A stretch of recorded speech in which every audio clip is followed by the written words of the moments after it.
السلام علیکم ورحمۃ اللہ وبرکاتہ۔ نحمدہ ونصلی علی رسولہ الکریم، اما بعد فاعوذ باللہ من الشیطان الرجیم، بسم اللہ الرحمن الرحیم۔ رب اشرح لی صدری ویسر لی امری واحلل عقدۃ من لسانی یفقہوا قولی۔ ربی یسر ولا تعسر وتمم بالخیر۔ رسول اللہ صلی اللہ علیہ وسلم نے فرمایا، جو لوگ اللہ کے گھروں میں سے کسی گھر میں اللہ کی کتاب کی تلاوت کرتے ہیں، اس کی تعلیم میں باہم مصروف ہوتے ہیں، تو ان پر سکینت نازل ہوتی ہے اور رحمت انہیں ڈھانپ لیتی ہے اور فرشتے انہیں گھیر لیتے ہیں، اور اللہ تعالیٰ ان کا ذکر اپنے پاس موجود فرشتوں میں کرتے ہیں۔ اللہ کے ذکر کی بڑی فضیلت ہے، اور جب اکٹھے ہو کر اللہ کو یاد کیا جاتا ہے تو اس کا اجر و ثواب، اس کا فائدہ کئی گنا بڑھ جاتا ہے۔ حضرت ابو ہریرہ رضی اللہ عنہ سے روایت ہے کہ آپ صلی اللہ علیہ وسلم نے فرمایا، اللہ تبارک و تعالیٰ کے کچھ فرشتے ہیں جو اللہ کی زمین میں چکر لگاتے رہتے ہیں، وہ اللہ کے ذکر کی مجلس سے تلاش کرتے ہیں۔ جب وہ کسی ایسی مجلس کو پاتے ہیں جس میں اللہ کا ذکر ہوتا ہے تو اس کے ساتھ وہ بیٹھ جاتے ہیں۔ وہ ایک دوسرے کو اپنے پروں سے اس طرح ڈھانپ لیتے ہیں کہ اپنے اور دنیا کے آسمان کے درمیان کو وہ بھر لیتے ہیں، اس کی وسعت کو بھر لیتے ہیں۔ جب لوگ منتشر ہو جاتے ہیں، ادھر ادھر چلے جاتے ہیں، تو یہ فرشتے بھی اوپر کی طرف چلے جاتے ہیں اور آسمان پر چلے جاتے ہیں، تو اللہ عز و جل ان سے پوچھتا ہے، حالانکہ ان کے بارے میں سب کچھ جانتا ہے، تم کہاں سے آ رہے ہو؟ وہ کہتے ہیں، ہم زمین میں تیرے بندوں کی طرف سے ہو کر آئے ہیں جو تیری پاکیزگی بیان کر رہے تھے، تیری بڑائی کہہ رہے تھے، اور صرف تیرے ہی معبود ہونے کا اقرار کر رہے تھے، اور تیری حمد و ثنا کر رہے تھے، اور تجھ سے مانگ رہے تھے۔ فرمایا، وہ مجھ سے کیا مانگ رہے تھے؟ انہوں نے کہا، وہ آپ سے آپ کی جنت مانگ رہے تھے۔ فرمایا، کیا انہوں نے میری جنت دیکھی ہے؟ انہوں نے کہا، پروردگار نہیں۔ فرمایا، اگر انہوں نے میری جنت دیکھی ہوتی تو کیا ہوتا؟ وہ کہتے ہیں، اور وہ تیری پناہ مانگ رہے تھے۔ فرمایا، وہ کس چیز سے میری پناہ مانگ رہے تھے؟ انہوں نے کہا، تیری آگ یعنی جہنم سے پناہ مانگ رہے تھے۔ اے رب، فرمایا، کیا انہوں نے میری آگ دیکھی ہے یعنی میری جہنم کو دیکھا؟ انہوں نے کہا، اے رب، نہیں۔ فرمایا، اگر وہ میری جہنم دیکھ لیتے تو پھر ان کا کیا حال ہوتا؟ وہ کہتے ہیں، وہ تجھ سے گناہ کی بخشش مانگ رہے تھے۔ تو وہ فرماتا ہے، میں نے اس کے گناہ بخش دیے۔ انہوں نے جو مانگا میں نے انہیں عطا کر دیا، انہوں نے جس سے پناہ مانگی میں نے انہیں پناہ دے دی۔ رسول اللہ صلی اللہ علیہ وسلم نے فرمایا، وہ فرشتے کہتے، پروردگار، ان میں فلاں شخص بھی موجود تھا، سخت گناہ گار بندہ، وہاں سے گزرتے ہوئے اس کے ساتھ بیٹھ گیا تھا۔ آپ صلی اللہ علیہ وسلم نے فرمایا، تو اللہ ارشاد فرماتا ہے، میں نے اس کو بھی بخش دیا۔ یہ ایسے لوگ ہیں کہ ان کی وجہ سے اس کے ساتھ بیٹھ جانے والا بھی محروم نہیں رہتا۔ یہ صحیح مسلم کی 6839 نمبر حدیث ہے۔ تو دیکھیں، جو ساتھ ویسے ہی بیٹھنے والا وہ محروم نہیں رہ سکتا، تو ہم کیسے محروم رہ سکتے ہیں؟ اللہ تعالیٰ ہمیں ان مجالس کی برکات عطا فرمائے اور ہمیں روزانہ آنے کی توفیق عطا فرمائے، اور ہم سب بھی جنت سے کم کسی چیز پر راضی نہ ہو۔ ایسی مجلسوں میں دعائیں بھی قبول ہوتی ہیں، ان مجلسوں سے گزرنے والا شخص بھی محروم نہیں رہتا۔ آج ہم پہلے پارے کی ابتدا کرتے ہیں، اور پہلے پارے کی ابتدا سورۃ الفاتحہ سے ہوتی ہے۔ ابن عباس سے مروی ہے کہ ہمارے درمیان جبریل علیہ السلام نبی کریم صلی اللہ علیہ وسلم کے پاس بیٹھے ہوئے تھے کہ اوپر سے ایک آواز سنائی دی۔ آپ صلی اللہ علیہ وسلم نے سر اٹھایا تو جبریل علیہ السلام نے فرمایا، یہ آسمان کا دروازہ ہے جسے صرف آج کے دن کھولا گیا، آج سے پہلے کبھی نہیں کھولا گیا تھا۔ پھر اس سے ایک فرشتہ اترا تو جبریل علیہ السلام نے فرمایا، یہ فرشتہ جو زمین کی طرف اترا ہے، یہ آج سے پہلے کبھی نہیں اترا۔ پھر اس فرشتے نے سلام کیا اور کہا کہ آپ کو ان دو نوروں کی خوشخبری ہو۔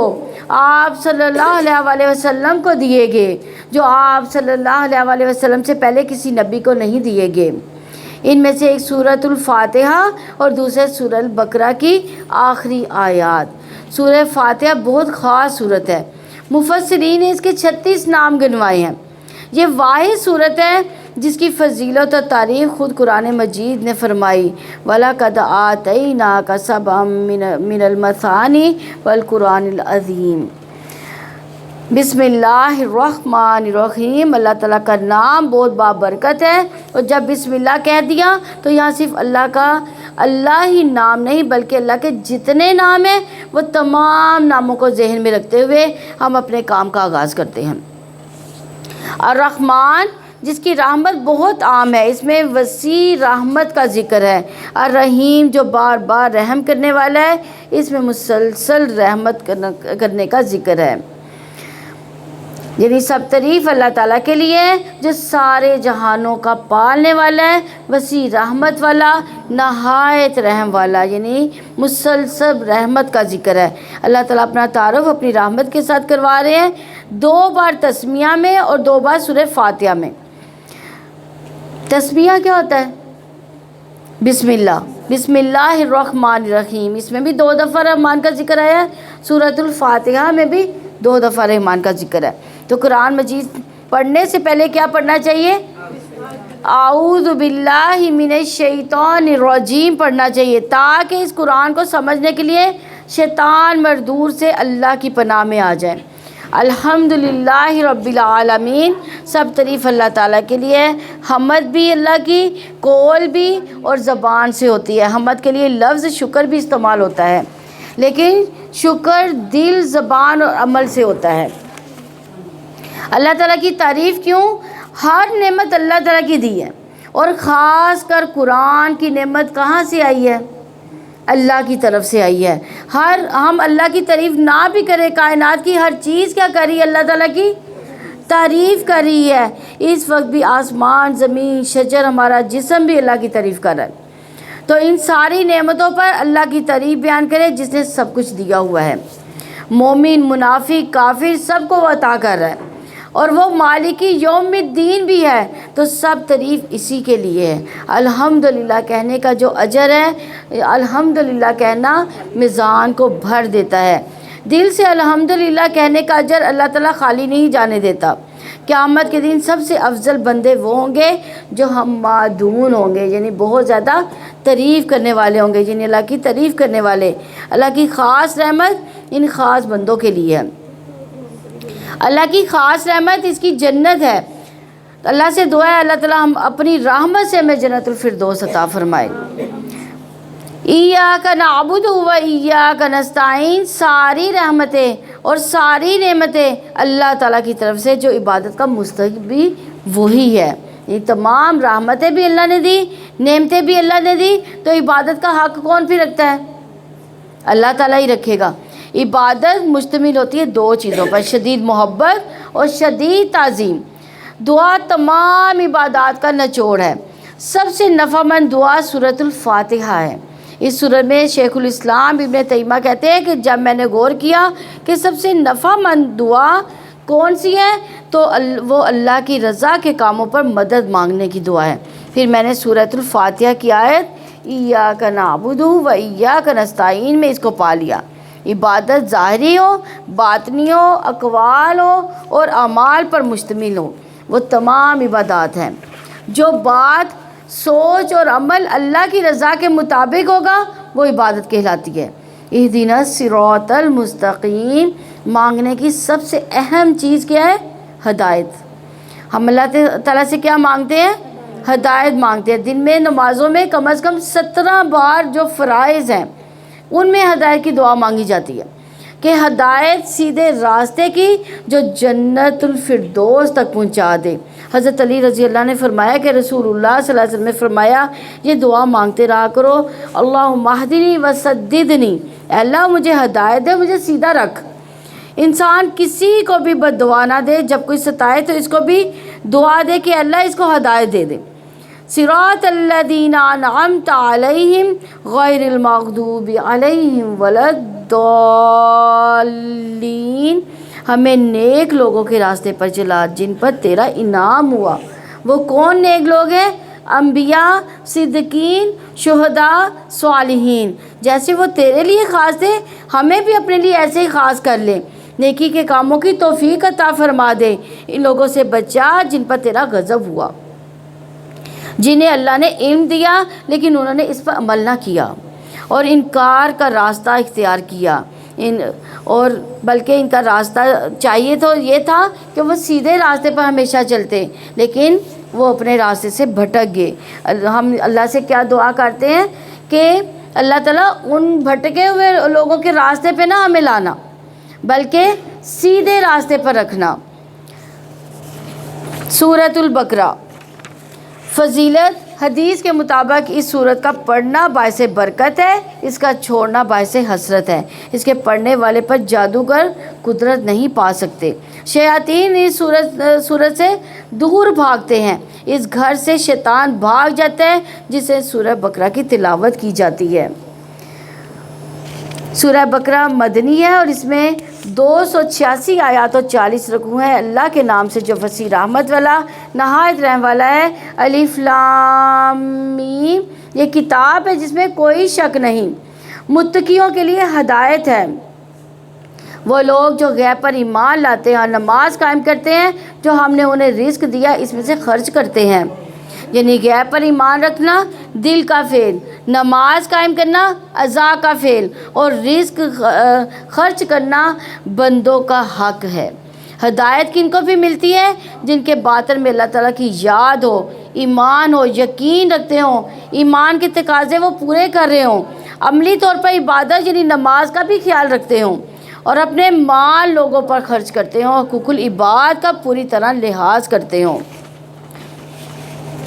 اور جو اس پر ایمان لاتے ہیں جو آپ پر نازل کیا گیا اور جو آپ سے پہلے نازل کیا گیا، اور آخرت پر بھی وہی یقین رکھتے ہیں۔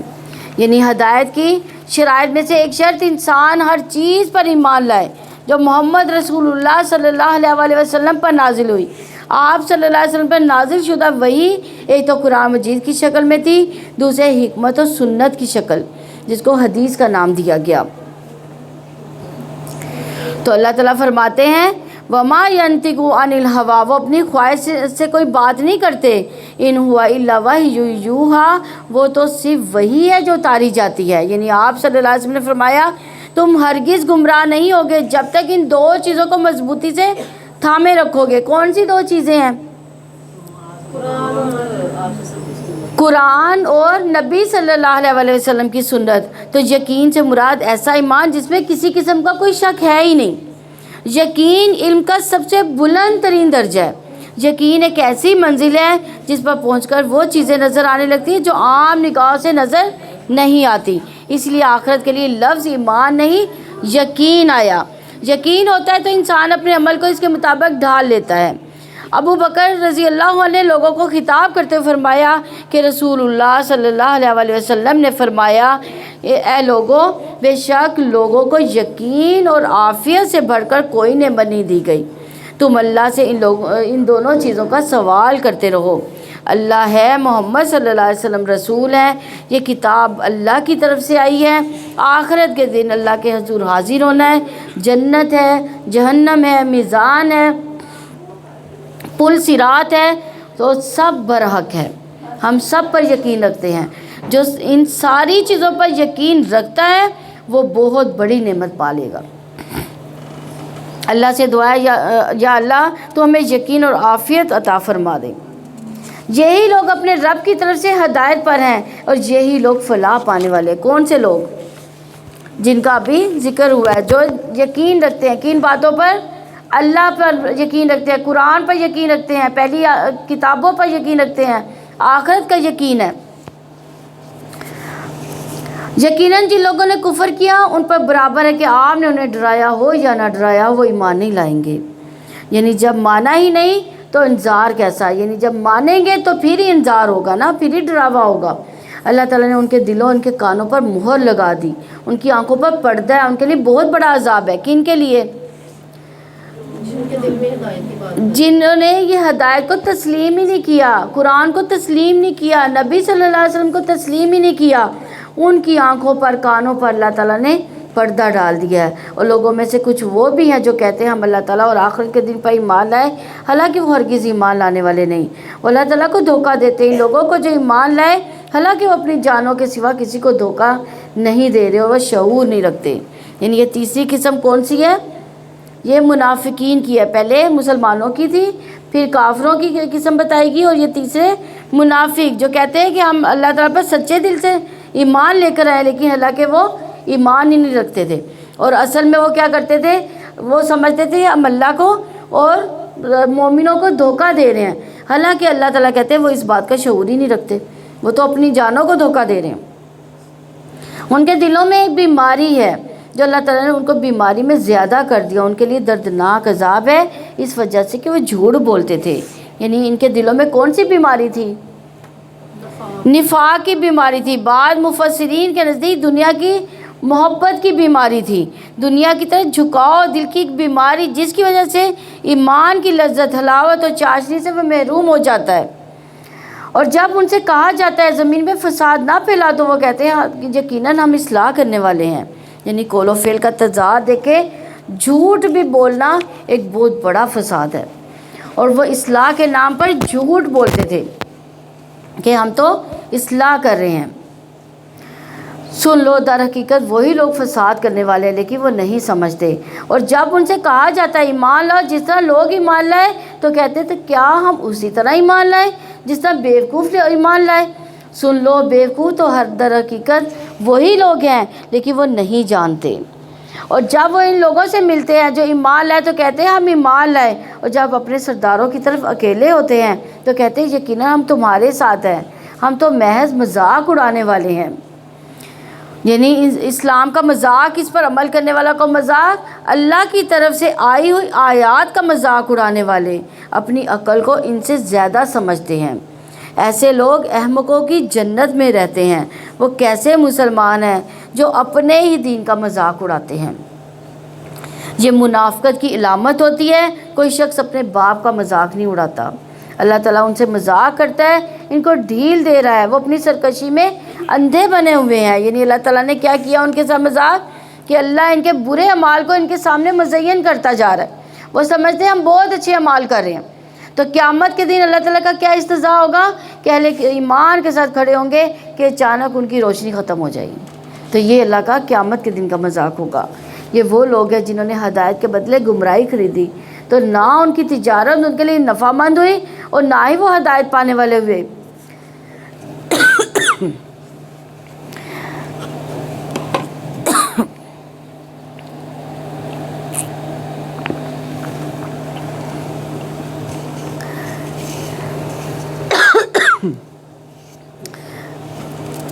ان کی مثال اس شخص کی مثال کی طرح ہے جس نے آگ بھڑکائی، تو جب اس نے اس کے ارد گرد کی چیزوں کو روشن کر دیا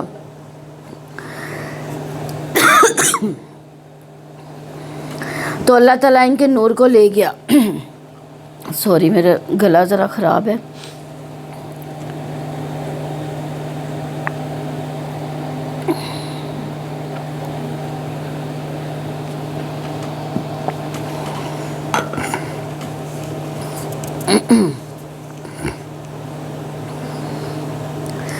ان کی مثال اس شخص کی مثال کی طرح ہے جس نے آگ بھڑکائی، تو جب اس نے اس کے ارد گرد کی چیزوں کو روشن کر دیا تو اللہ تعالیٰ اس کے نور کو لے گیا، انہیں اندھیروں میں چھوڑ دیا کہ وہ نہیں دیکھتے۔ کیسے نہیں دیکھتے؟ وہ بہرے ہیں، گونگے ہیں، اندھے ہیں، سو وہ نہیں پلٹتے۔ یعنی کیسے بہرے ہیں وہ کہ ہدایت کی کوئی بات سنائی ہی نہیں دیتی، کانوں کو ٹکرا کے واپس چلی جاتی ہے، دل کے اندر ہی نہیں جاتی، حق بات کہہ نہیں پاتے، حق کو دیکھ نہیں پاتے۔ حق کی نشانیاں زمین و آسمان کائنات میں بکھری ہوئی ہیں لیکن وہ دیکھ نہیں پاتے۔ یا جیسے آسمان سے موسلا دھار بارش جس میں تاریکیاں ہیں، گرج ہے، چمک ہے، موت کے ڈر سے کڑکنے والی بجلیوں سے اپنی انگلیاں اپنے کانوں میں ڈالتے ہیں، اور اللہ تعالیٰ کافروں کو گھیرنے والا ہے۔ یعنی انسان سوچے اللہ سے بھاگ کر وہ کہاں جا سکتا ہے۔ قریب ہے کہ بجلی اس کی نگاہیں اچک لے، جب کبھی اس کے لیے روشنی کرتی ہے تو وہ اس میں چل پڑتے ہیں، اور جب ان کے لیے اندھیرا کرتی ہے تو وہ کھڑے ہو جاتے ہیں۔ اور اگر اللہ تعالیٰ چاہتا تو ضرور ان کی سماعت، ان کی بصارت کو لے جاتا۔ یقیناً اللہ تعالیٰ ہر چیز پر پوری قدرت رکھنے والا ہے۔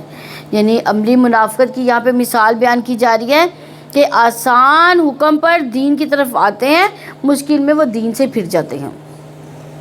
اے لوگوں، اپنے رب کی عبادت کرو جس نے تمہیں ان لوگوں کو پیدا کیا جو تم سے پہلے تھے، تاکہ تم تقوی اختیار کرو۔ یعنی اپنے رب کی عبادت کرو، اس سے سب سے زیادہ محبت کرو، وہ جس نے تمہیں پیدا کیا تاکہ تم بچ جاؤ، دنیا میں گناہوں اور مشکلات سے بچ جاؤ اور آخرت میں جہنم سے بچ جاؤ۔ وہ ذات جس نے تمہارے لیے زمین کو فرش، آسمان کو چھت بنایا اور آسمان سے پانی نازل کیا، اس سے تمہارے رزق کے لیے کئی طرح کے پھل پیدا کیے۔ چنانچہ جب تم یہ جانتے ہو تو اللہ تعالیٰ کا کوئی شریک نہ بناؤ۔ یعنی عبادت کے لائق کون ہے؟ اللہ تعالیٰ۔ تو عبادت کے لیے قرآن پڑھنے کی ضرورت ہے تاکہ پتہ چلے کہ اللہ تعالیٰ کو کیا پسند ہے اور کیا پسند نہیں۔ عبادت کے لیے 4 لفظ یاد رکھے: ظاہری، باطنی، اعمال اور اقوال۔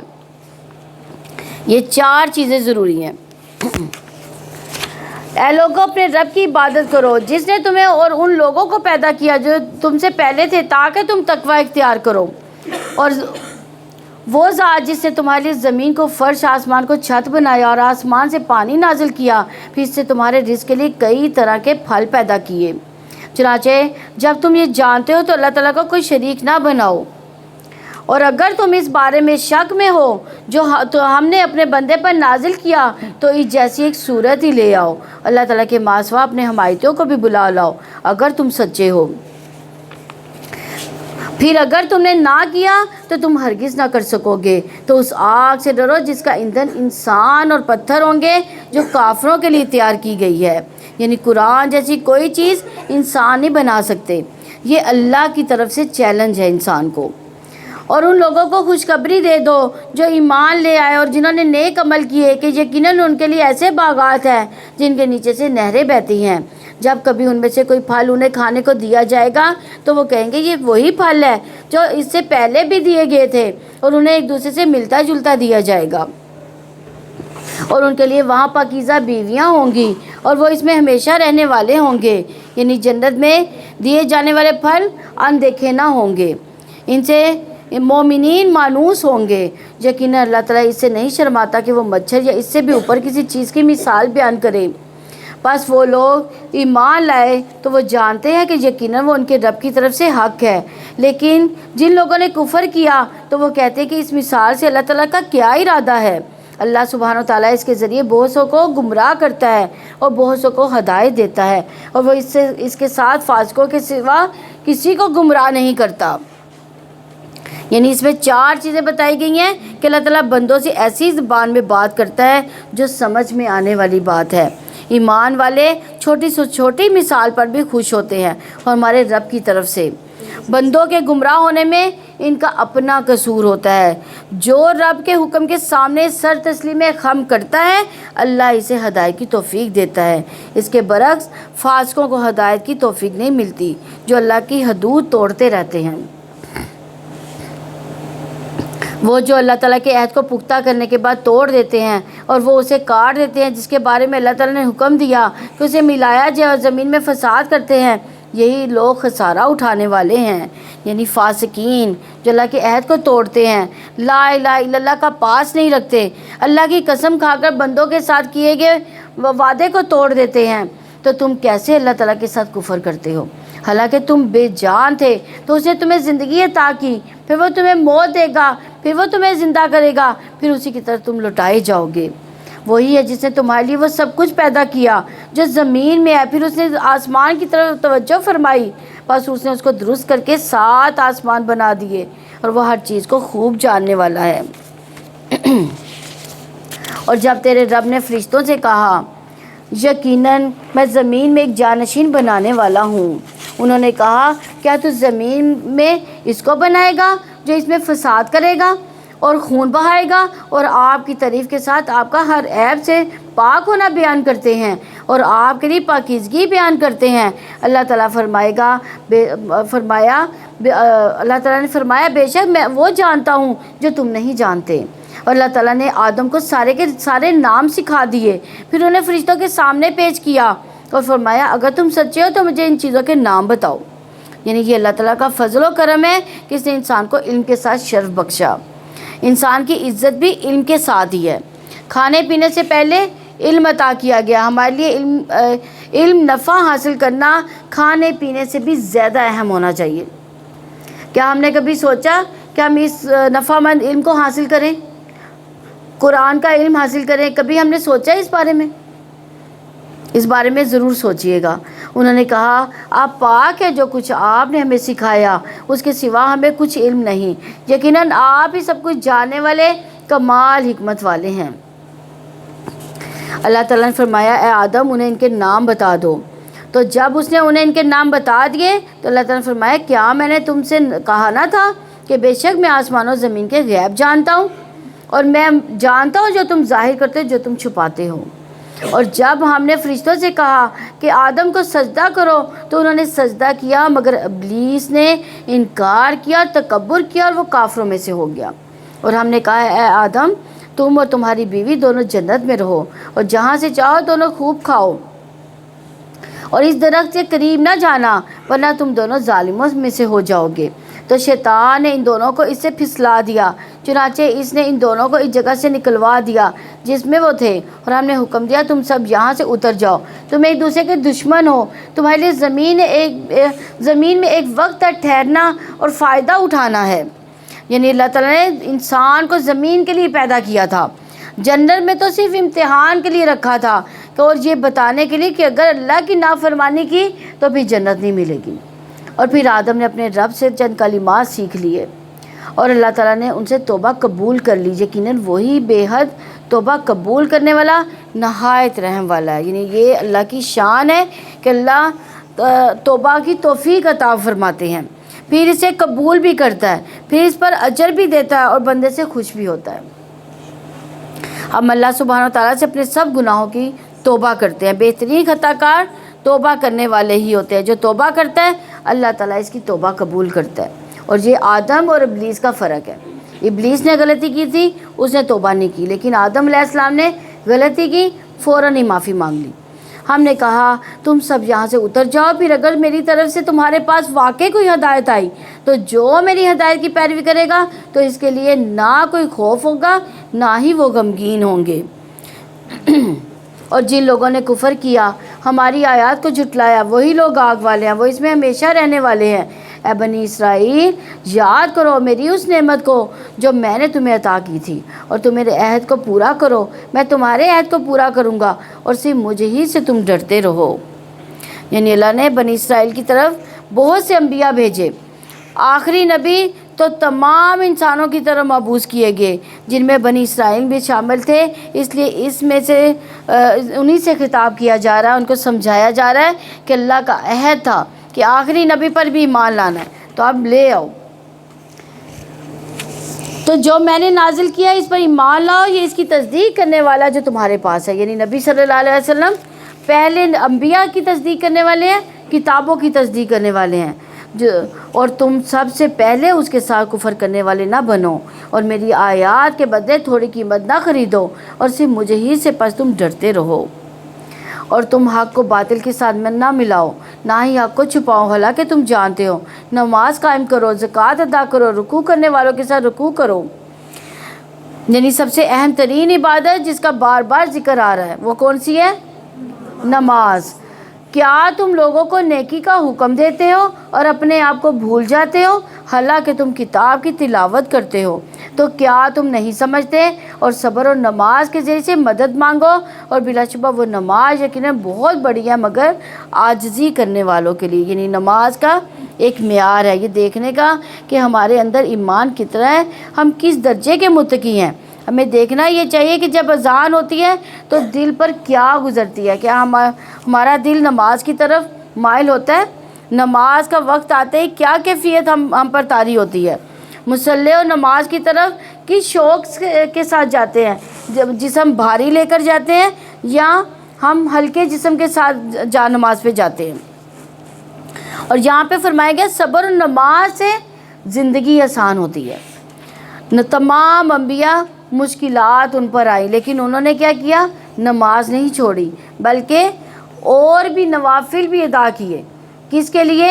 اللہ کی مدد کے لیے. تو ہمیں اگر اللہ کی مدد چاہیے تو کیا کرنا ہے؟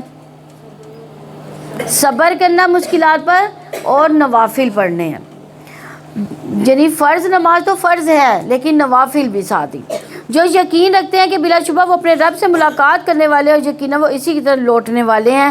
اے بنی اسرائیل یاد کرو میری نعمت کو جو میں نے تمہیں عطا کی تھی اور یقیناً میں نے تمہیں جہانوں پر فضیلت عطا کی تھی.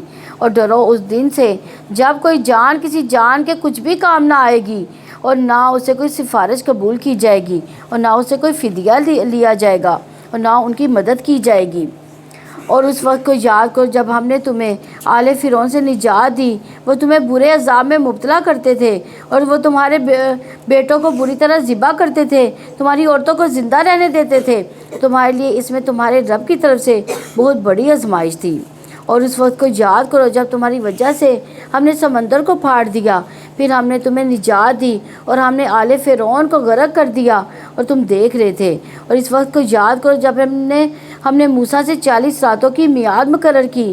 پھر اس کے بعد تم نے بچڑے کو پکڑ لیا اور تو ظلم کرنے والے تھے. پھر اس کے بعد ہم نے تمہیں معاف کر دیا تاکہ تم شکر کرو. اور وہ واقعہ یاد کرو جب ہم نے موسیٰ کو کتاب اور فرق کرنے والی چیز دی تاکہ تم ہدایت حاصل کرو. یعنی کتاب کس کے لیے آتی ہے؟ تاکہ ہدایت حاصل کی جائے. اور اس وقت کو یاد کرو جب موسیٰ نے اپنی قوم سے کہا اے میری قوم یقیناً تم نے بچڑے کو پکڑنے کی وجہ سے اپنی جانوں پر ظلم کیا, لہٰذا تم اپنے پیدا کرنے والے کی طرف توبہ کرو اور اپنے آپ کو قتل کرو. یہی تمہارے پیدا کرنے والے کے نزدیک تمہارے لیے بہتر ہے. پھر اللہ تعالیٰ نے تمہاری توبہ قبول کی, یقیناً وہی بے حد توبہ قبول کرنے والا نہایت رحم والا ہے. اور جب تم نے کہا اے موسیٰ ہم ہرگز آپ پر یقین نہیں کریں گے یہاں تک کہ ہم اللہ تعالیٰ کو اعلانیہ دیکھ لیں, تو تمہیں بجلی نے پکڑ لیا اور تم دیکھ رہے تھے. یعنی دنیا میں کسی آنکھ کی ایسی طاقت نہیں کہ وہ اللہ کو دیکھ سکے. پھر ہم نے تمہاری موت کے بعد تمہیں اٹھایا تاکہ تم شکر کرو. اور ہم نے تم پر بادل کا سایہ کیا اور تم پر من و سلوہ نازل کیا. کھاؤ پاک چیزوں میں سے جو ہم نے تمہیں رزق دیا ہے. انہوں نے ہم پر ظلم نہیں کیا بلکہ وہ اپنی جانوں پر ظلم کرتے تھے. یقیناً جو لوگ ایمان لائے, جو یہودی ہوئے, عیسائی, عیسابی, جو کوئی اللہ تعالیٰ اور آخرت کے دن پر ایمان لایا اور اسے نیک کام کیے, ان کا اجر ان کے رب کے پاس ہے. ان کے لیے نہ کوئی خوف ہوگا نہ ہی وہ غمگین ہوں گے. اور جب ہم نے تم سے پختہ عہد لیا اور ہم نے تم پر پہاڑ کو بلند کیا کہ جو ہم نے تمہیں دیا اسے مضبوطی سے پکڑ لو اور جو اس میں سے اسے یاد کرو تاکہ تم بچ جاؤ. یعنی اس سے پتہ چلتا ہے کہ اللہ تعالیٰ کی پسندیدہ امت نے جب اللہ کی نافرمانی کی تو اللہ تعالیٰ نے اس کو بھی نہیں چھوڑا, اس کو بھی پکڑ لیا. اور اس بات کا ذکر جہاں کیوں کیا گیا ہے اگر دیکھا جائے کہ اس بات کا اس لیے بھی ذکر کیا گیا تاکہ ہم سبق اس سے سیکھیں. اس بات پر فخر نہ کریں کہ ہم امت محمدی میں سے ہیں. یعنی ہم اس بات پر فخر کرتے ہیں نا, تو یہ فخر کی بات نہیں ہے بلکہ ہمیں شرمندہ ہونا چاہیے کہ ہم نبی صلی اللہ علیہ وسلم کے کیا بتائے ہوئے طریقے کے مطابق عمل کر رہے ہیں. اگر نہیں کر رہے تو پھر نبی صلی اللہ علیہ وسلم کی امت میں سے بھی ہونا ہمیں فائدہ نہیں دے گا. پھر اس کے بعد تم اسے پھر گئے تو اگر اللہ تعالیٰ کا فضل, اس کی رحمت تم پر نہ ہوتی تو تم ضرور خسارہ اٹھانے والوں میں سے ہو جاتے. یعنی اللہ تعالیٰ کی رحمت ہے کہ اللہ نے بنی اسرائیل کو بچا لیا, اس کو مزید عمل کا موقع دیا. اس طرح اللہ ہمیں بھی مواقع دیتا رہتا ہے. ہماری زندگی میں بھی اللہ تعالیٰ کی طرف متوجہ کرنے کے لیے مشکلات اور پریشانیاں آتی ہیں تاکہ ہم اپنی غلطیوں کو دیکھیں, اس پر توبہ کریں, اپنی اصلاح کر لیں, اللہ تعالیٰ کی طرف راغب ہو جائیں, اللہ تعالیٰ کی طرف دوڑیں. لیکن جب ساری تکلیفیں آنے کے بعد ہم انہی میں گم ہو جاتے ہیں اور اللہ کے ساتھ ہمارا تعلق مضبوط نہیں ہوتا تو یہ وارنی خطرے کی گھنٹی ہے. یہ ہر مشکل کے آنے کے پر یہ سوچنا چاہیے اس مشکل نے مجھے اللہ سے قریب کیا یا دور کیا. خوش قسمت ہے وہ جس پر تکلیف آئے اور وہ اس کے ذریعے اللہ سے قریب ہو جائے. یہی معیار ہونا چاہیے کہ جب کوئی مشکل پیش آ جائے تو اس کو اللہ کا فیصلہ سمجھ کر قبول کر لیں، اس کو دور کرنے کے لیے صبر کریں اور اللہ تعالیٰ سے دعائیں کریں۔ اور بلا شبہ تم جان چکے ہو کہ تم میں سے جو لوگ ہفتے کے دن میں حد سے گزر گئے تو ہم نے انہیں کہا کہ تم ذلیل ہونے والے بندر بن جاؤ، اور تو ہم نے اس کو اس دور کے لوگوں اور بعد میں آنے والوں کے لیے عبرت اور اللہ تعالیٰ سے ڈرنے والوں کے لیے نصیحت بنا دیا۔ یعنی بنی اسرائیل کے قصے سے اپنے تقویٰ کا جائزہ لیجئے، جان لیجئے کہ اللہ کو کوئی دھوکہ نہیں دے سکتا۔ اور اس وقت کو یاد کرو جب موسیٰ نے اپنی قوم سے کہا یقیناً اللہ تعالیٰ تمہیں حکم دیتا ہے کہ گائے ذبح کرو۔ انہوں نے کہا کیا تم ہمارا مذاق بناتے ہو؟ موسیٰ نے کہا میں اللہ تعالیٰ کی پناہ مانگتا ہوں کہ میں جاہلوں میں سے ہو جاؤں۔ یعنی بار بار پر لوگوں کا مذاق اڑانا کیا ہے؟ جہالت ہے، بد اخلاقی ہے۔ انہوں نے کہا ہمارے لیے اپنے رب سے دعا کرو کہ وہ ہم پر واضح کر دے کہ وہ کیسی ہو۔ موسیٰ نے کہا بے شک اللہ تعالیٰ فرماتا ہے کہ یقیناً وہ گائے نہ بوڑھی ہو نہ بچیا بلکہ اس کے درمیان جوان عمر کی ہو، لہٰذا تم کرو جو تمہیں حکم دیا جا رہا ہے۔ یعنی یہ حکم اللہ تعالیٰ نے کیوں دیا تھا؟ کیونکہ بنی اسرائیل ایک لمبے عرصے تک فرعونیوں کے ساتھ رہے تھے جو گائے کی پوجا کرتے تھے، تو ان کے اندر بھی گائے کی محبت پیدا ہو گئی تھی۔ انسان پر اس کی صحبت کا جو ہے اثر ضرور ہوتا ہے، اور کچھ ماحول کے اثرات بھی ہوتے ہیں۔ جو چیزیں پسند نہیں ہوتی جب دیکھتے ہیں کہ سبھی پسند کر رہے ہیں تو پھر ان کی پسندیدگی کا جو اثر ہے اس انسان پر بھی آتا ہے۔ اس لیے بنی اسرائیل کو خالص کرنے کے لیے ان کا امتحان لیا گیا، تو اس سے پتہ چلتا ہے کہ آزمائشیں اور امتحان خالص کرنے کے لیے آتی ہیں اور بندے کو اللہ کے قریب کرنے کے لیے بھی آتی ہیں۔ گائے ذبح کرنے کا حکم کیوں دیا گیا؟ تاکہ دیکھا جائے کہ ان کے اندر عبودیت کا کتنا جذبہ ہے۔ جب اللہ تعالیٰ کے کسی حکم پر عمل کرنا مشکل ہوتا ہے تو ہم اس کے بارے میں سوال پر سوال کرنے لگتے ہیں تاکہ وہ حکم ٹل جائے، مگر حکم تو باقی رہتا ہے۔ انہوں نے کہا ہمارے لیے اپنے رب سے دعا کرو کہ وہ ہمارے لیے واضح کر دے کہ اس کا رنگ کیسا ہو۔ موسیٰ نے کہا بے شک اللہ تعالیٰ فرماتا ہے کہ یقیناً وہ زرد رنگ کی گائے ہو، اس کا رنگ چمکنے والا ہو کہ دیکھنے والوں کو خوش کرتی ہو۔ کیا ہم خود کو بھی اپنے لیے اتنی دعا کرتے ہیں جتنی کثرت سے دوسروں سے دعائیں کرواتے ہیں؟ ہم اکثر ہی یہی کہتے ہیں نا کہ ہمارے لیے دعا کرنا، تو کیا کرنا کیا چاہیے؟ اپنے لیے، اپنے مسائل کے لیے جتنی شدت سے، جتنے درد کے ساتھ ہم خود اپنے لیے دعا کر سکتے ہیں وہ کوئی ہمارے لیے نہیں کر سکتا۔ ابو جریج جابر بن سلیم کہتے ہیں کہ میں نے ایک شخص کو دیکھا کہ لوگ اس کی بات بہت سنتے اور مانتے ہیں، جو بھی وہ کہتے ہیں وہ فوراً قبول کر لیا جاتا۔ انہوں نے پوچھا کہ وہ کون ہے جس کی اتنی اطاعت کی جا رہی ہے؟ لوگوں نے بتایا کہ یہ اللہ کے رسول صلی اللہ علیہ وسلم ہے۔ یعنی ان کے صحابہ کرام کیسے اطاعت کرتے تھے؟ ان کے ہر حکم پر عمل کرتے تھے، کوئی حکم ان کا انکار نہیں کیا جاتا تھا۔ انہوں نے کہا ہمارے لیے اپنے رب سے دعا کرو کہ وہ ہمارے لیے واضح کر دے کہ وہ کیسی ہو۔ بے شک گائے ہم پر متشابہ ہو گئی، اور یقیناً اگر اللہ تعالیٰ نے چاہا تو ہم ضرور مقصد تک پہنچنے والے ہوں گے۔ یعنی یہ دیکھیں کہ اپنی نبی کی بات ہی نہیں ماننے کو تیار۔ اور صحابہ کرام کی کیسی فضیلت تھی کہ نبی صلی اللہ علیہ وسلم نے ادھر حکم دیا ادھر ان کی اطاعت کرتے تھے، اور موسیٰ علیہ السلام اللہ کا حکم ان تک پہنچا رہے ہیں تو تب بھی وہ ماننے کو تیار نہیں ہے، مختلف ہیلے بہانے اور سوالات کرتے جا رہے ہیں۔ موسیٰ علیہ السلام نے جواب دیا یقیناً اللہ تعالیٰ فرماتا ہے کہ وہ گائے ایسی ہو کہ نہ جوتی ہوئی ہو، کہ زمین میں ہل چلاتی ہو، نہ کھیتوں کو پانی دیتی ہو، صحیح سالم ہو اور اس میں کوئی داغ نہ ہو۔ انہوں نے کہا اب تم لائے ہو۔ پھر انہوں نے اسے ذبح کیا اور وہ قریب نہ تھے کہ کرتے۔ اور اس وقت کو یاد کرو جب تم نے ایک شخص کو قتل کر دیا، پھر ایک دوسرے سے اس کے بارے میں جھگڑا کرنے لگے۔ اللہ تعالیٰ اس کو نکالنے والا تھا جو تم چھپاتے تھے، چنانچہ ہم نے حکم دیا کہ اس لاش کو، اس گائے کو ٹکڑا مارو۔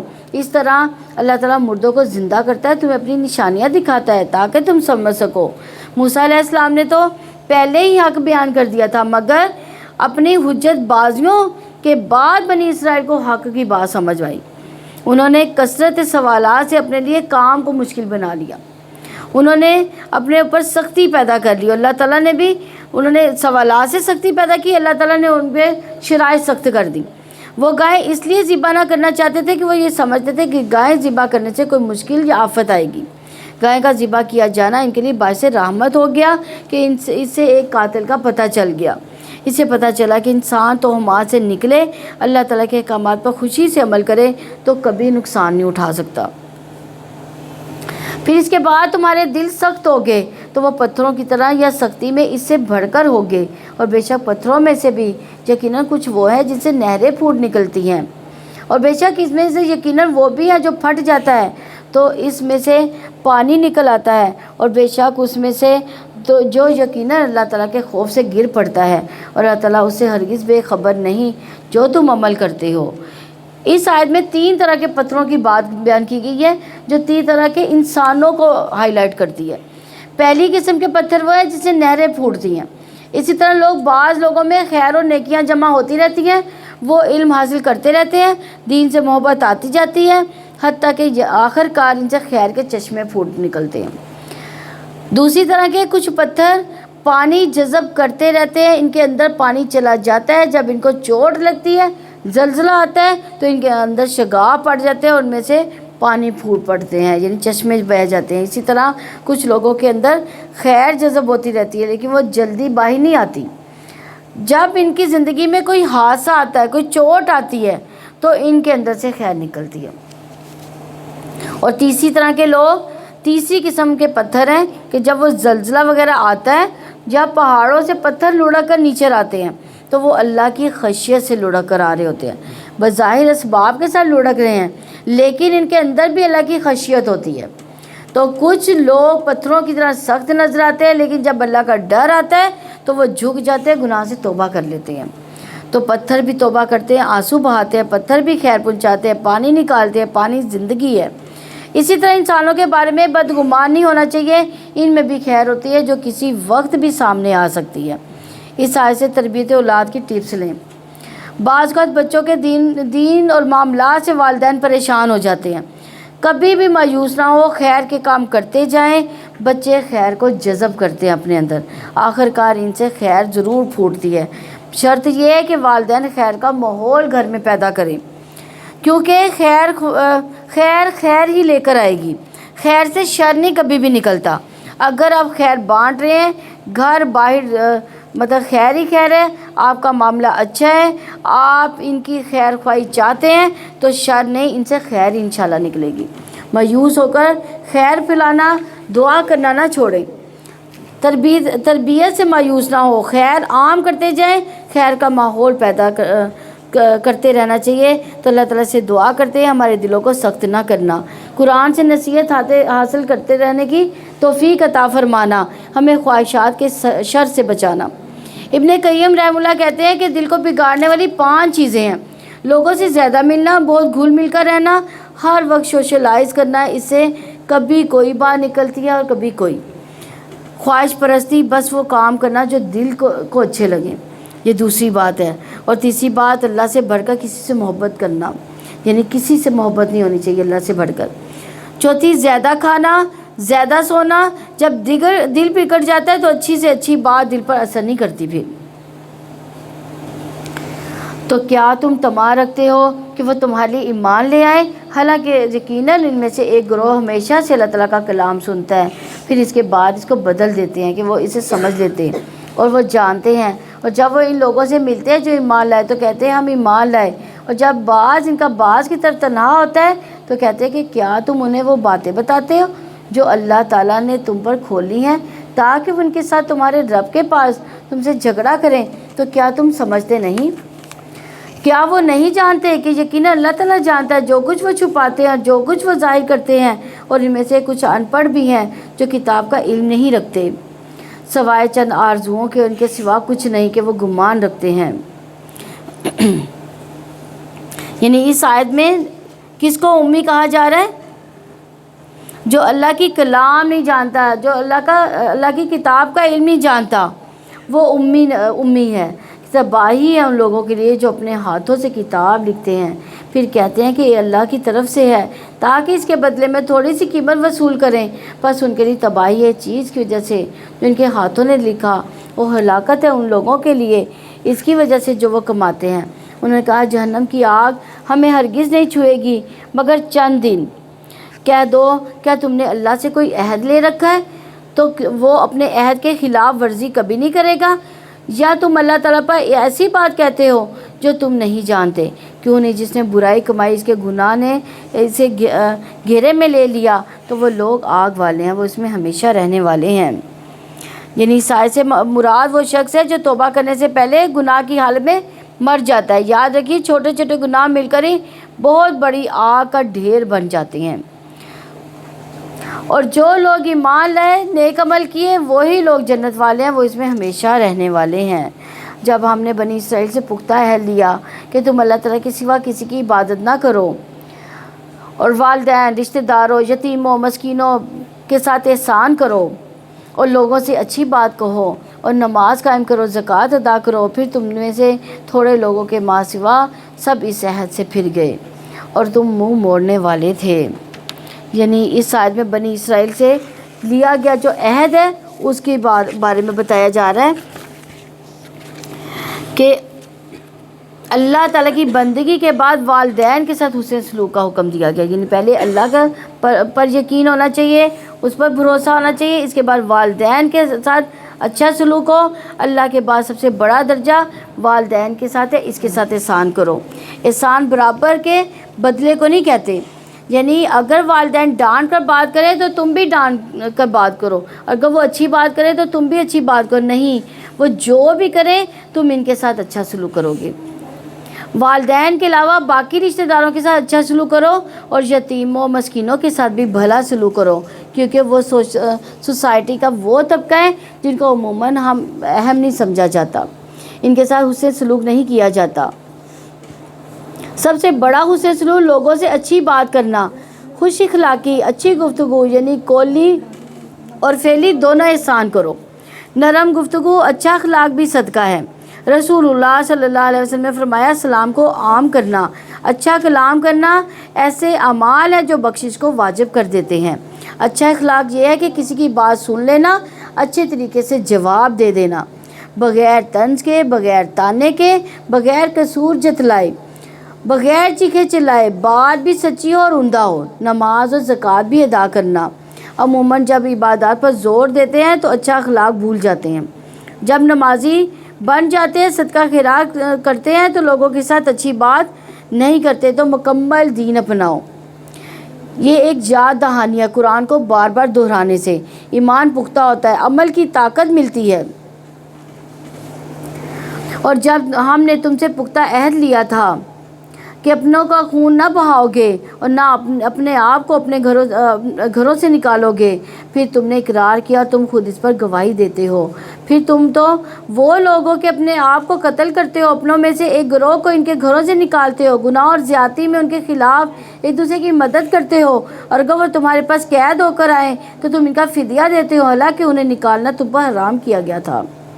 تو کیا تم کتاب کے کچھ حصے پر ایمان لاتے ہو اور کچھ حصے کا کفر کرتے ہو؟ تو جو تم میں سے ایسا کرتا ہے دنیا کی زندگی میں رسوائی کے سوا اس کی اور کیا جزا ہو سکتی ہے، اور قیامت کے دن وہ سخت ترین عذاب کی طرف پھیر دیے جائیں گے، اور جو تم کرتے ہو اللہ تعالیٰ اس سے ہرگز غافل نہیں ہے۔ یعنی یہ نہ بنی اسرائیل کو اجازت تھی اور نہ ہم کو کہ کتاب کے بعض حصے کو لے لیں اور بعض کو چھوڑ دیں۔ یعنی ایمان کا تقاضا کیا ہے کہ انسان پورے کا پورا دین اپنائے، پورے کے پورا اپنے آپ کو اللہ کے سپرد کرے۔ یہ وہ لوگ ہیں جنہوں نے آخرت کے بدلے دنیا کی زندگی خرید لی۔ نہ ان کے عذاب میں کمی کی جائے گی، نہ ہی وہ مدد دیے جائیں گے۔ اور بلا شبہ ہم نے یقیناً موسیٰ کو کتاب دی، اس کے بعد ہم نے پے در پے بہت سے رسول بھیجے، اور ہم نے عیسیٰ ابن مریم کو روشن نشانیاں دیں اور وہ پاک سے اس کی مدد کی۔ تو کیا جب کبھی تمہارے پاس کوئی رسولی چیز کے ساتھ آیا جو تمہارے دل نہیں چاہتے تھے، تم نے تکبر کیا، چنانچہ کسی گروہ کو تم نے جھٹلایا، کسی کو قتل کر دیا؟ یعنی بنی اسرائیل نے اپنے انبیاء کو قتل کیا۔ آج جس طرح علماء کا قتل ہو رہا ہے، اس طرز عمل سے بچنے کی ضرورت ہے۔ انہوں نے کہا کہ ہمارے دل غلاف میں ہے، بلکہ اللہ تعالیٰ نے ان کے کفر کی وجہ سے ان پر لعنت کی، لہٰذا کامی ہے جس پر وہ ایمان رکھتے ہیں۔ اور جب اللہ تعالیٰ کی طرف سے ان کے پاس ایک کتاب آ گئی جو اس کی تصدیق کرنے والی ہے، جو اس کے پاس ہے، حالانکہ وہ اس سے پہلے کافروں پر فتح مانگا کرتے تھے، پھر جب وہ چیز ان کے پاس آ گئی جسے انہوں نے پہچان لیا تو انہوں نے اس کے ساتھ کفر کیا۔ کفر کرنے والوں پر اللہ تعالیٰ کی لعنت ہے۔ بری ہے وہ جس کے بدلے میں انہوں نے اپنے آپ کو بیچ ڈالا کہ وہ انکار کر دے اس کا جو اللہ تعالیٰ نے نازل کیا، اس ضد کی وجہ سے کہ اللہ تعالیٰ اپنا کچھ فضل اپنے بندوں میں سے جس پر چاہتا ہے نازل کرتا ہے، پھر وہ غضب پر غضب لے کر لوٹے، اور کافروں کے لیے توہین آمیز عذاب ہے۔ اور جب ان سے کہا جاتا ہے کہ اس پر ایمان لے آؤ تو جو اللہ تعالیٰ نے نازل کیا تو کہتے ہیں ہم اس پر ہی تو ایمان رکھتے ہیں جو ہم پر نازل کیا گیا، اور جو اس کے علاوہ ہے اس کا ہم کفر کرتے ہیں، حالانکہ وہ حق ہے اور جو اس کے پاس ہے اس کی تصدیق کرنے والا ہے۔ کہہ دو کہ اگر تم ایمان لانے والے تھے تو اس سے پہلے انبیاء کو قتل کرتے تھے۔ یعنی قرآن میں کئی احکامات ایسے ہیں جو تورات میں موجود ہیں۔ قرآن کو نئی چیز لے کر نہیں آیا، ان احکامات کی تصدیق کرتا ہے جو پہلے نازل شدہ ہے، یعنی ان کی کتابوں میں جو موجود ہے وہ سب تصدیق کرنے والا ہے۔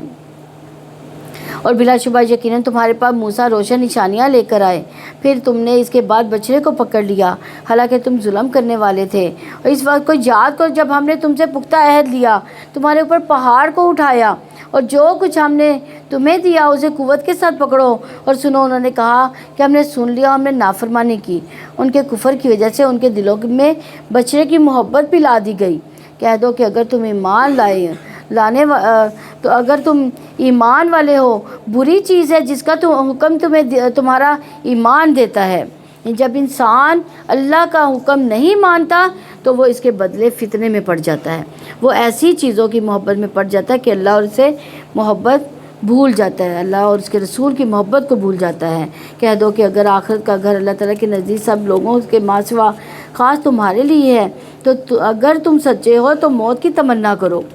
یعنی ہماری طرح بنی اسرائیل کا بھی یہی عقیدہ تھا کہ جنت اس لیے یاد رکھیے، اس کے لیے ہے، یعنی ہمارا بھی تو یہی عقیدہ نا کہ جو جنت ہے امت مسلمہ کو ملے گی، یعنی نبی صلی اللہ علیہ وسلم کی امت کو ملے گی۔ تو یاد رکھیے اللہ سے امید بھی رکھنی چاہیے کہ وہ سارے گناہ معاف کر دے گا، لیکن اس کا ڈر بھی ہونا چاہیے۔ آدم علیہ السلام کو صرف ایک لقمے کی وجہ سے جنت سے نکال دیا گیا تھا، ابلیس کو صرف ایک سجدے نہ کرنے کی وجہ سے رحمت سے دور کر دیا گیا۔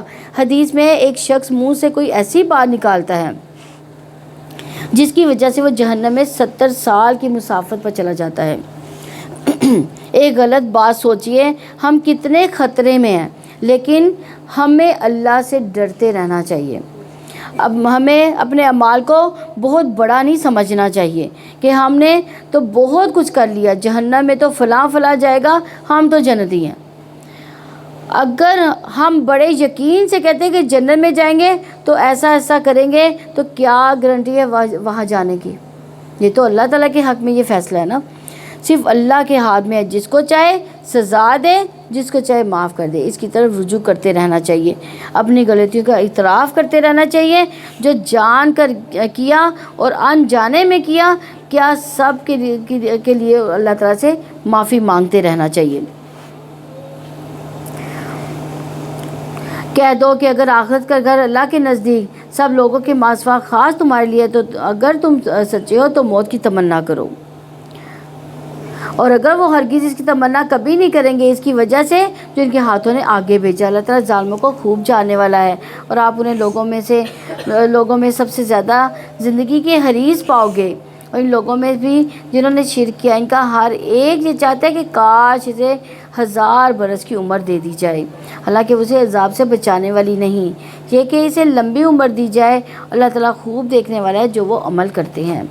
آپ کہتے ہیں جو جبریل کا دشمن ہے، اس نے تو اللہ تعالیٰ کے حکم سے آپ کے دل پر اس قرآن کو نازل کیا، جو اپنے سے قبل کی تصدیق کرنے والا ہے، ایمان والوں کے لیے ہدایت اور خوشخبری ہے۔ جو کوئی اللہ تعالیٰ کا، اس کے فرشتوں کا، اس کے رسولوں کا، جبریل میکائیل علیہ السلام کا دشمن ہے تو یقیناً اللہ تعالیٰ کافروں کا دشمن ہے۔ اور بلا شبہ یقیناً ہم نے آپ پر واضح آیات نازل کی، ان کا انکار فاسقوں کے سوا کوئی نہیں کرتا۔ کیا جب کبھی انہوں نے کوئی عہد کیا تو ان میں سے ایک گروہ نے اس کو پھینک دیا، بلکہ اس میں سے اکثر ایمان نہیں رکھتے۔ اور جب ان کے پاس اللہ تعالیٰ کی طرف سے کوئی رسول آیا جو اس چیز کے لیے تصدیق کرنے والا ہے جو اس کے پاس ہے تو ان لوگوں میں سے ایک گروہ نے جنہیں کتاب دی گئی تھی، اللہ تعالیٰ کی کتاب کو اپنی پشتوں کے پیچھے پھینک دیا، گویا کہ وہ جانتے ہی نہیں۔ یعنی کتاب کو پیٹھ پیچھے پھینکنے سے کیا مراد ہے کہ یعنی قرآن کو پڑھنے، سمجھنے، غور و فکر کرنے اور اس پر عمل کرنے سے زیادہ اور چیزوں کو اہمیت دینا۔ اگر ہم اپنا جائزہ لیں تو ہمیں پتہ چلے گا کہ میرے دن، ہفتے، مہینے کا کتنا وقت قرآن فہمی میں گزرتا ہے۔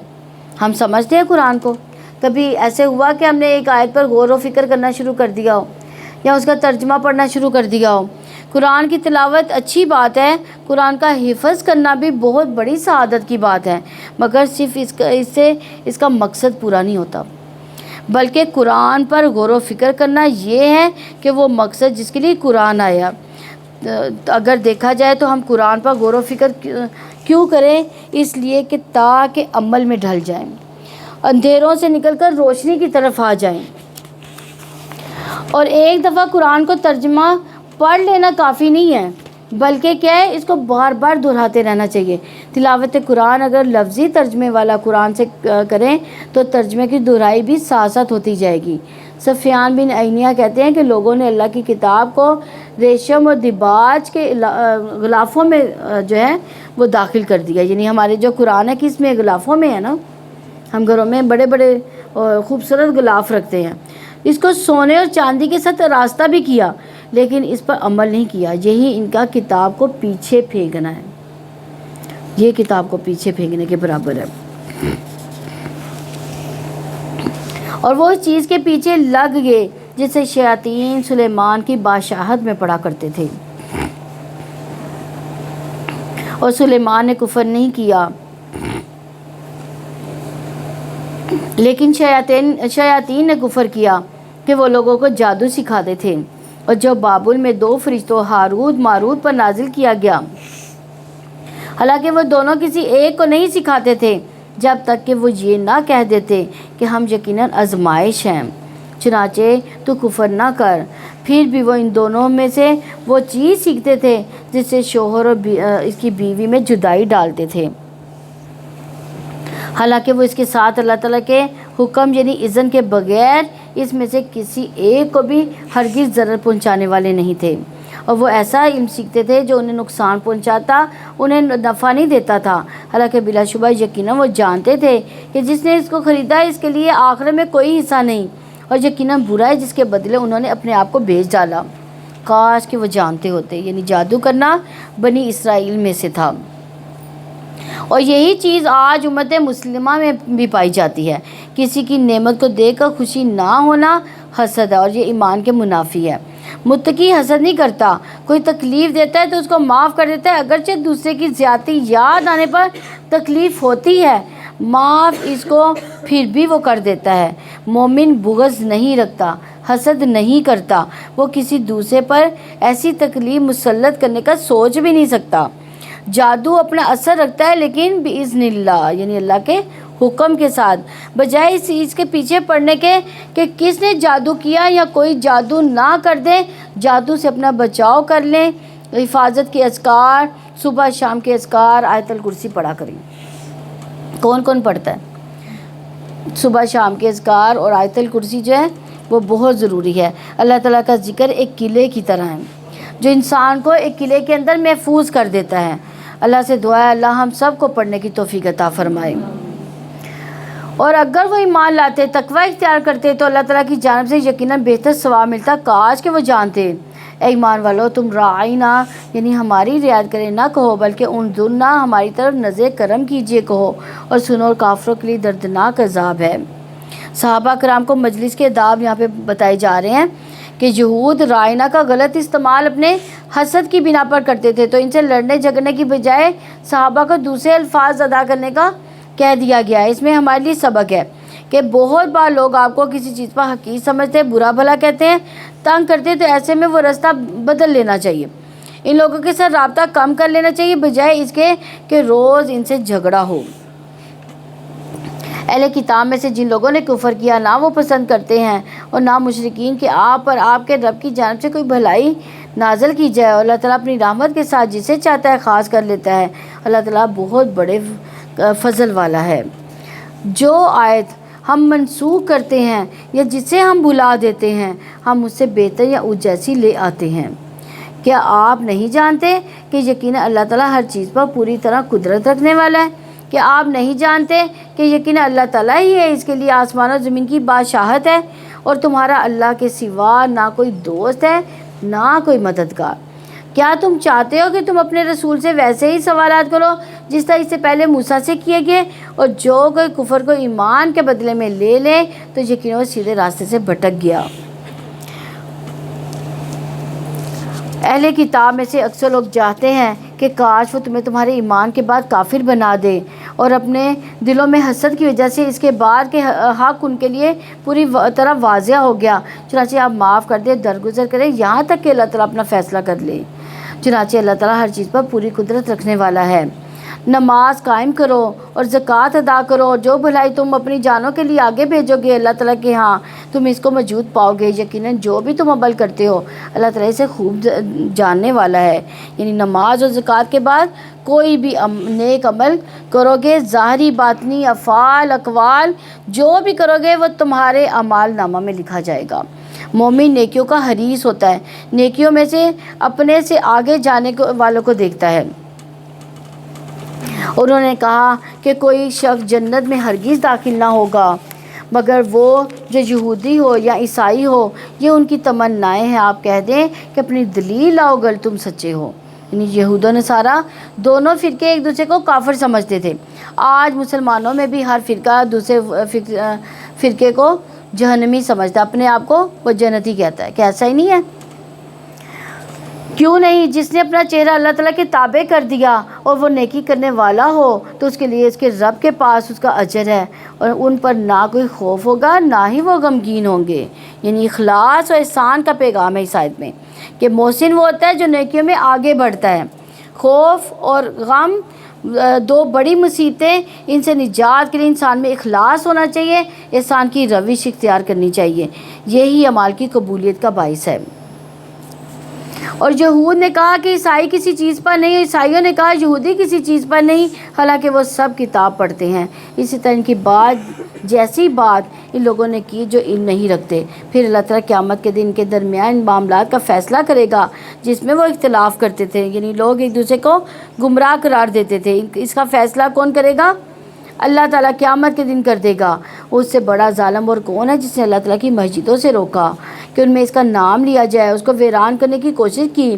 انہی لوگوں کا حق نہ تھا کہ ان میں داخل ہوتے، مگر ڈرتے ہوئے ان کے لیے دنیا میں رسوائی اور آخر میں ان کے لیے بہت بڑا عذاب ہے۔ یعنی مومن کو یہ دعا کرنی چاہیے، اللہم احسن عاقبتنا فی الامور کلیہا واجرنا من خزی الدنیا والعذاب الآخرہ۔ اے اللہ تمام معاملات میں ہمارا انجام اچھا فرما اور ہمیں دنیا کی رسوائی اور آخرت کے عذاب سے محفوظ فرما دے۔ اللہ کی مسجدوں میں اللہ کا نام لیا جائے، ایسے کام نہ کیے جائے جن سے وہ ویران ہو جائے، یعنی آپس کے جھگڑے لڑائی اور ایک دوسرے کو نیچا دکھانا کہ لوگ مسجد جانا ہی چھوڑ دیں۔ اس طرح کے معاملات سے دور رہنا چاہیے۔ اور مشرق و مغرب اللہ تعالیٰ کے لیے، چنانچہ جدھر بھی تم رخ کرو گے تو اسی طرف اللہ تعالیٰ کا چہرہ ہے۔ یقیناً اللہ تعالیٰ بڑی وسعت والا ہے، سب کچھ جاننے والا ہے۔ انہوں نے کہا کہ اللہ تعالیٰ نے اولاد بنا رکھی ہے، وہ پاک ہے، بلکہ آسمان و زمین میں جو کچھ ہے اسی کا ہے، سب کے سب اس کے فرما بردار ہیں۔ آسمان و زمین کا موجد ہے، اور وہ جب کسی کام کا فیصلہ کرتا ہے تو یقیناً وہ کہتا ہے ہو جا تو وہ ہو جاتا ہے۔ اور وہ لوگ جو علم نہیں رکھتے انہوں نے کہا اللہ تعالیٰ خود ہم سے بات کیوں نہیں کرتا، یا ہمارے پاس کوئی نشانی کیوں نہیں آتی؟ اسی طرح ان کی بات کی طرح ان لوگوں نے کہا جو ان سے پہلے تھے، اور ان سب کے دل ایک جیسے ہو گئے۔ یقیناً ہم نے آیتیں صاف صاف بیان کر دی ہیں ان لوگوں کے لیے جو یقین کرتے ہیں۔ یقیناً ہم نے ان کو حق کے ساتھ خوشخبری سنانے والا، ڈرانے والا بنا کر بھیجا، اور آپ سے اہل دوزخ کے بارے میں نہیں پوچھا جائے گا، اور یہودی اور عیسائی آپ سے ہرگز راضی نہیں ہوں گے یہاں تک کہ آپ ان کی ملت کی پیروی کریں۔ آپ کہہ دیں کہ یقیناً حقیقی ہدایت تو اللہ تعالیٰ کی ہدایت ہے، اور یقیناً اگر اس علم کے بعد جو آپ کے پاس آ چکا آپ نے ان کی خواہشات کی پیروی کی تو اللہ تعالیٰ سے بچانے میں نہ آپ کا کوئی دوست ہوگا نہ ہی کوئی مددگار۔ یعنی یہ دراصل 2 فرقہ وارانہ نام تھے۔ آج بھی ہر فرقہ اپنی طرف بلاتا ہے، کرنے کا کام قرآن و سنت کی پیروی کرنا ہے۔ اللہ تعالیٰ کی کتاب اور سنت اصل ہدایت ہے۔ علم آنے کے بعد خواہش نفس کی پیروی نہیں کرنی چاہیے۔ خواہش کے پیچھے چلنا شیطانی کام ہے، اور خواہش نفس کے پھندوں میں پھنسنے کی علامات کیا ہیں کہ ایسا شخص نعمتوں سے پر مغرور ہو جاتا ہے، چاہے مال ہو یا علم ہو یا حسن ہو۔ اللہ کے عطیے پر فخر کرتا ہے، اللہ کے بندوں پر تکبر کرتا ہے، اللہ کی ذات کے علاوہ خواہشات کی پیروی کرتا ہے۔ جن لوگوں کو ہم نے کتاب دی وہ اسے پڑھتے ہیں جیسا کہ اس کے پڑھنے کا حق ہے، وہی لوگ اس پر ایمان رکھتے ہیں۔ جو اس کے ساتھ کفر کرتا ہے تو وہی لوگ خسارہ اٹھانے والے ہیں۔ یعنی قرآن کو صرف تجوید اور بہترین مخارج سے پڑھنا ہی کافی نہیں، بلکہ اس کو سمجھ کر پڑھنا بہت اہم ہے۔ اس کے حلال کو حلال اور حرام کو حرام ٹھہرانا، متشابہات پر ایمان اور محکم پر عمل کرنا ضروری ہے۔ اے بنی اسرائیل، یاد کرو میری اس نعمت کو جو میں نے تمہیں عطا کی تھی، اور یقیناً میں نے تمہیں جہانوں پر فضیلت دی تھی، اور ڈرو اس دن سے جس میں کوئی شخص کسی شخص کے کچھ بھی کام نہ آئے گا، اور نہ اس سے کوئی فدیہ قبول کیا جائے گا، نہ اس کو کوئی سفارش فائدہ دے گی، نہ وہ مدد دیے جائیں گے۔ اور جب ابراہیم کو اس کے رب نے چند باتوں میں آزمایا تو اس نے ان سب کو پورا کر دیا۔ اللہ تعالیٰ نے فرمایا یقیناً میں تمہیں سب لوگوں کے لیے امام بنانے والا ہوں۔ ابراہیم علیہ السلام نے کہا اور میری اولاد میں سے بھی۔ اللہ تعالیٰ نے فرمایا میرا عہد ظالموں کو نہیں پہنچتا۔ یعنی جو امتحان میں پاس ہوتا ہے پھر وہی لیڈر ہوتا ہے۔ اور جب ہم نے بیت اللہ کو لوگوں کے لیے لوٹ کر جانے کی جگہ اور سراسر امن بنایا تو مقام ابراہیم کو نماز پڑھنے کی جگہ بناؤ۔ اور ہم نے ابراہیم اور اسماعیل کو تاکیدی حکم دیا کہ آپ دونوں میرے گھر کو طواف کرنے والوں، اعتکاف کرنے والوں، رکوع کرنے والوں، سجدہ کرنے والوں کے لیے پاک صاف کرو۔ اور جب ابراہیم علیہ السلام نے کہا اے میرے رب، اس شہر کو امن والا بنا دے، اس کے باشندوں کو پھلوں میں سے رزق عطا فرما جن میں سے اللہ تعالیٰ جو میں آخرت پر ایمان لائے۔ اللہ تعالیٰ نے فرمایا اور جس نے کفر کیا تو میں اسے بھی تھوڑا فائدہ دوں گا، مگر اسے آگ کے عذاب کی طرف بے بس کر دوں گا، وہ بدترین لوٹنے کی جگہ ہے۔ اور جب ابراہیم علیہ السلام، اسماعیل علیہ السلام بیت اللہ کی بنیادیں اٹھا رہے تھے تو انہوں نے کہا اے ہمارے رب، ہم سے قبول فرما، ربنا تقبل منا انک انت السمیع العلیم، ربنا وجعلنا مسلمین لک ومن ذریتنا امة مسلمة لک وارنا مناسکنا وتب علینا انک انت التواب الرحیم۔ اے ہمارے رب، ہم سے قبول فرما، یقیناً تو ہی سب کچھ سننے والا، سب کچھ جاننے والا ہے۔ اے ہمارے رب، ہمیں اپنے لیے فرما بردار بنا، ہماری اولاد میں سے بھی ایک امت اپنے لیے فرما بردار بنا، اور ہمیں ہماری عبادت کے طریقے دکھا، ہماری توبہ قبول فرما، یقیناً تو بڑا توبہ قبول کرنے والا، نہایت رحم والا ہے۔ یعنی مسجد بنانا بھی بڑا کام ہے۔ تو آپ دیکھیں کہ وہ مسجد کی بنیادیں اٹھا رہے تھے اور ساتھ ساتھ اللہ تعالیٰ سے دعائیں بھی کرتے جا رہے تھے، ان کو کوئی فخر، کوئی غرور نہیں تھا اس بات پر۔ آگے فرماتے ربنا وبعث فیہم رسولا منہم یتلو علیہم آیاتک ویعلمہم الکتاب والحکمہ ویزکیہم انک انت العزیز الحکیم۔ اے ہمارے رب، ان لوگوں میں سے انہی میں سے ایک رسول بھیج جو انہیں تیری آیات پڑھ کر سنائے، انہیں کتاب اور حکمت کی تعلیم دے، ان کو پاک کرے، یقیناً تو سب پر غالب اور کمال حکمت والا ہے۔ ابراہیم علیہ السلام صرف اپنے لیے نہیں، آئندہ آنے والی نسلوں کے لیے بھی دعا کر رہے تھے۔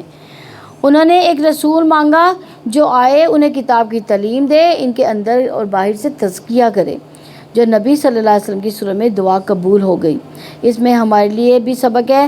عموماً لوگ اولاد کے لیے دعائیں مانگتے ہیں کہ ان کا کاروبار اچھا ہو جائے، ڈگری اچھی ہو، ان کو اولاد سے نواز دے، یہی دعائیں ہوتی ہیں نا ہماری اولادوں کے لیے، ہم ان کی زندگی کی بہاریں دیکھ لیں وغیرہ وغیرہ، اس طرح کی دعائیں ہیں۔ یہ بھی اچھی دعائیں ہیں، مگر صرف دنیا نہیں، اولاد کے دین اور آخرت کی بھی فکر ہونی چاہیے۔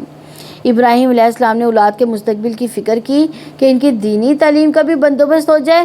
اپنے آپ سے سوال کریں، کیا میں نے جتنا مال بچوں کی دنیاوی تعلیم اور ضروریات پر خرچ کیا، کیا اتنی ان کی دینی تعلیم کی بھی فکر کی؟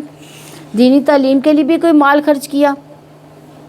ایسا ہے کبھی خرچ کیا بچوں کے لیے کہ ان کو دینی تعلیم بھی دی جائے؟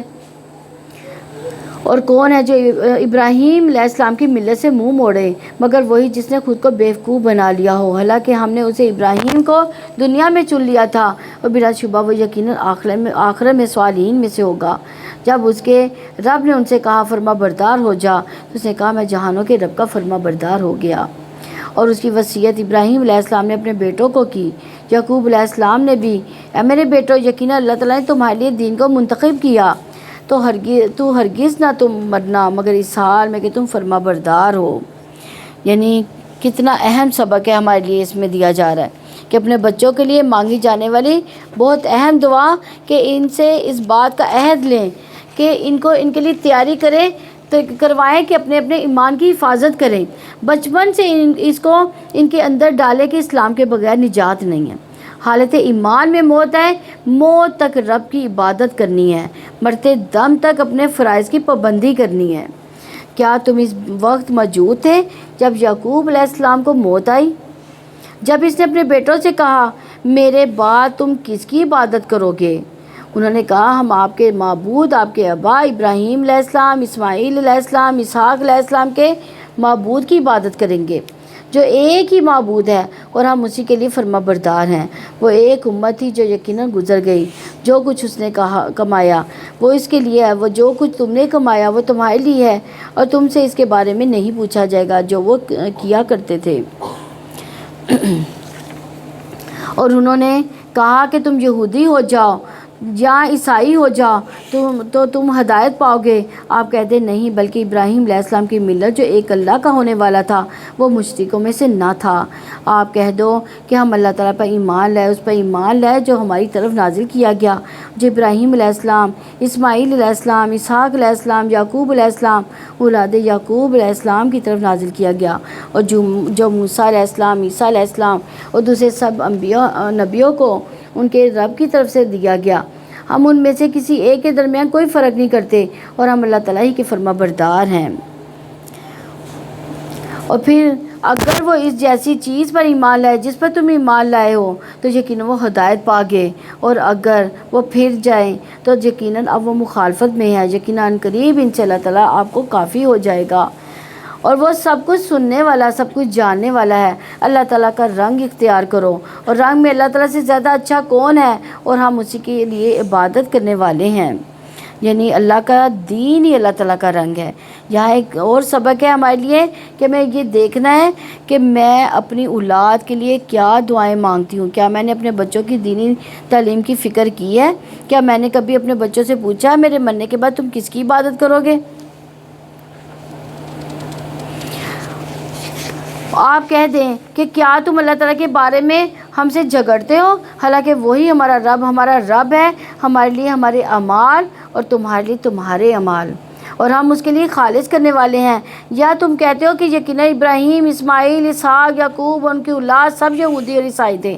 کہہ دو کیا تم زیادہ جانتے ہو یا اللہ تعالیٰ؟ ان سے بڑا ظالم کون ہوگا جو اس گواہی کو چھپائے جو اللہ تعالیٰ کی جانب سے اس کے پاس ہے، اور جو کچھ تم کرتے ہو اللہ تعالیٰ اس سے غافل نہیں۔ وہ ایک امت تھی جو یقیناً گزر چکی، جو کچھ انہوں نے کمایا وہ ان کے لیے ہے، جو کچھ تم نے کمایا وہ تمہارے لیے، تم سے ان کے بارے میں نہیں پوچھا جائے گا جو وہ عمل کیا کرتے تھے۔ یہ آیت دوبارہ اس بارے میں آئی کہ انسان دوسرے کے عمل پر بھروسہ نہ کرے، یہ کہہ کے کہ مطمئن نہ رہے کہ ہمارے ماں باپ بہت نیک تھے یا ہم محمد صلی اللہ علیہ وسلم کی امت میں سے تھے۔ انسان کو وہ ملے گا جو اس نے کمایا، کسی دوسرے کے عمل کے بارے میں سوال نہ کیا جائے گا۔ کوئی انسان کسی دوسرے کا بوجھ نہیں اٹھائے گا، قیامت کے دن حسب نسب فائدہ نہ دے گا۔ سبحانک اللہم و بحمدک نشہد ان لا الہ الا انت نستغفرک و نتوب الیک۔ السلام علیکم ورحمۃ اللہ وبرکاتہ۔